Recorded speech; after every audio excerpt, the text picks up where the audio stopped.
Hey guys, so today I want to show you how to set an unlimited amount of resources and an unlimited population cap in Lord of the Rings Battle for Middle-earth 2, potentially Battle for Middle-earth 1 as well, but in my case I'm working on Age of the Ring, which is a mod expansion for Battle for Middle-earth 2, way better than the original game, so much more content, missions, campaigns, all of that good stuff.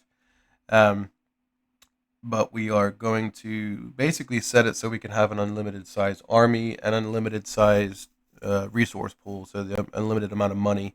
And at that point, it just depends on what your PC can handle. I have crashed it a couple times, crashed the game just from having an obscene amount of units.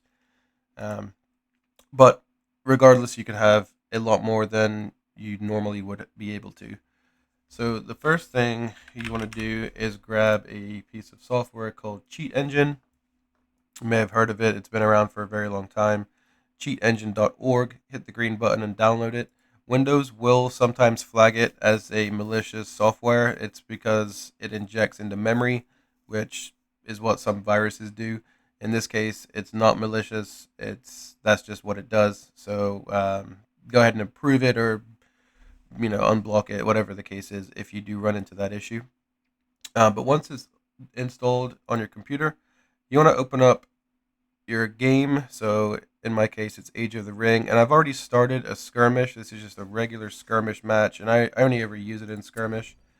And I've built a building that can create units, and I've built a regular farmhouse. So now I want to open up Cheat Engine. I want to hook Cheat Engine into my game and start extracting values and modifying those values. So down here, these are the values I'm talking about: resources and your command points. So what we will do is pause the game, tab out, and open up Cheat Engine. And we're going to run that as an administrator.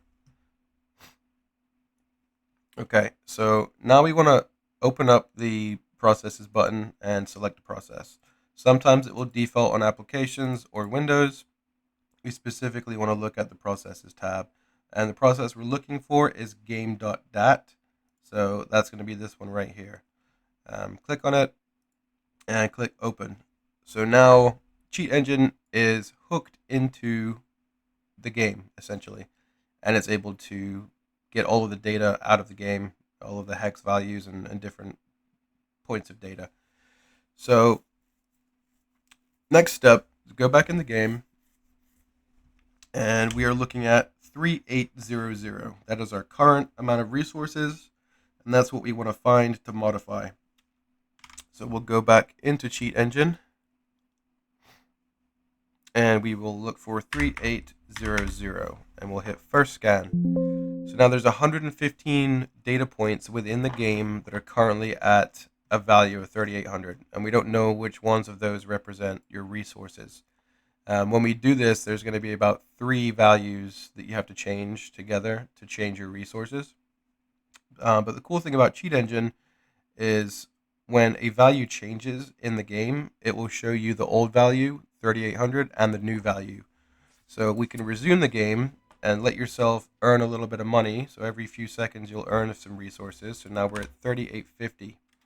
So now we can tab back out and go into Cheat Engine again. And we're looking at any values that were 3800 and are now 3850. So that's exactly what we're looking for, and they're always going to be highlighted in red. So we found one, we'll double click it, it's going to move down. We found 2, we found 3. Usually there's 3, sometimes on the rare occasion there's 4. But in our case, it's just the 3 here. So those have now moved down here, and we can double click them, and I'm going to set it to 99,999. Click OK, which is 5 nines. It's just a value that I have been using. You could probably get more. This just seems to be the most stable for now. So all you do is what I just did, change the values to that, and go back into the game. And after a few seconds, you will see that your resources will jump to 100,000 or more, depending on what you already had. Boom. So now we've got 100 grand. So that's our resources taken care of. We're now pretty wealthy off in the very beginning of the game. It's a huge amount of money for us just starting out. But we want to go ahead and get an unlimited command point, population cap. There's not much use in being super rich if you can't have a huge army. So we don't want to start off, if we try searching cheat engine for the value of 0, it's going to be a ungodly amount of results.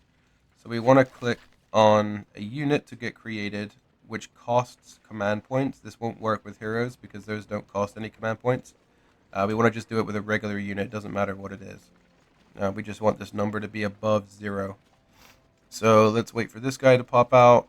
And now we have got a 60 value right here. So you can search for 60, but there's going to be a lot of results. So I'll show you how to refine that here. While that's churning out, we'll get these ones going. So what we'll do is we will search for 60. Just to give you a quick example. And you will see that there's 13,000 results of 60.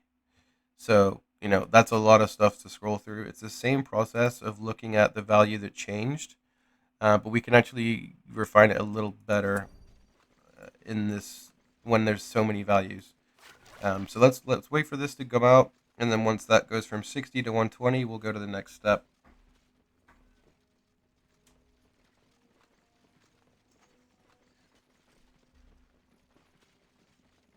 All right, perfect. So now this is going to go up to 120, which will let us search. Now, you could do it the other way, the same way that we did for resources, where you're now going to be scrolling through and looking for values that were 60 and now 120.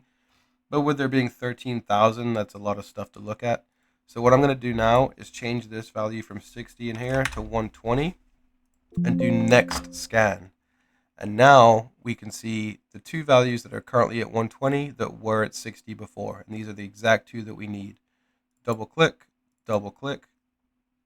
and then we're going to do the same thing, but we're not going to make it 99,000. We're going to make it negative 1, 2, 3, 4, 5, 6. So that's negative 6 nines. Click OK. And do the same thing for this one. Negative 1, 2, 3, 4, 5, 6. Click OK. Now we've got, it didn't save negative 99999. That's fine. This number is correct. And then you can go back into the game. And now anything that will adjust your population and make it recalculate is going to trigger you to have an unlimited unlimited population cap. So let's go ahead and quickly build another building. And what you're looking for is down here, this value where it says 120/250. The slash is going to go away, and it's just going to be a single number. So usually it's like 300 or something. So when you see that, boom, it's done. Now that means we have a completely unlimited population cap. I can start cranking out 50 of these if I wanted to. There's no limit at all. I could just keep going and going and going. I've had a huge army. I have crashed a couple of times because I've just pushed it too far and had like 1,000 units on the screen. This game wasn't made or optimized to have that much stuff going on, even with a brand new graphics card. So just play around with it, see how big you can get your army and keep it as stable as you can. You might maybe turn down your graphics if you're having issues, but that is how you basically have unlimited everything and just create a giant army. I've actually found it to be the only way that I can defeat a level 9 enemy. They're just so freaking strong. That either I suck at the game or they're way too overpowered. But either way, it's a lot of fun. You can get huge battles going, very similar to the movies. You can set up, like 500 horseback and a bunch of archers behind them, and it's a whole bunch of fun, man. So enjoy it, and that's how you do it. And one little last thing is you can go back into Cheat Engine and actually hit save, and that will save the values that you've found because these addresses never change. So every time you open the game, you just open up what you saved, and these will be here pre-populated. You don't have to find them again. you can just go ahead and modify them right away. And that's really it, guys. Pretty simple. Kind of unlocks a lot of new fun experiences with the game. So enjoy it, and yeah, just I guess leave a comment if you have any questions or any issues figuring this out. I'll try and walk you through it as best as I can. All right, see ya.